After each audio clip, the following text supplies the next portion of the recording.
لقيتك العام؟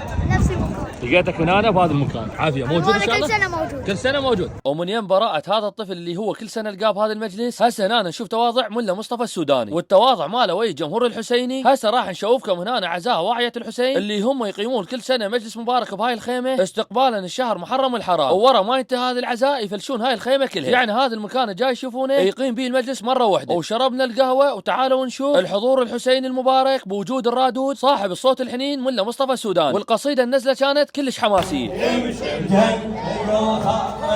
كل خطوة انتبه وهو راجع نفسك وراجع. وانتقل من اللحن الى هوازي، وقرأ هاي القصيده صارت ترند هسه بالعراق. يا ابو علي قلبي روحي تستقر انت حب الاولي اول عقل ما بيهجر. انتم سامعين هاي القصيده لو بعدكم. وبعد نهايه كل عزاء لازم تكون هناك وجبه عشاء الجميع الحضور والمعزين والخطار اللي يجوا للمجلس. طبعا هذا الزاد له طعم خاص لان به ثواب وبركه، وان شاء الله ما بقى شيء على رياح محرم الحرام. ما هي الا ايام قليله ويهل شهر الحزن والدمع. وانا هنا نتعشى وهذا السيد تعبني ويحتب علي. سيد ماجور.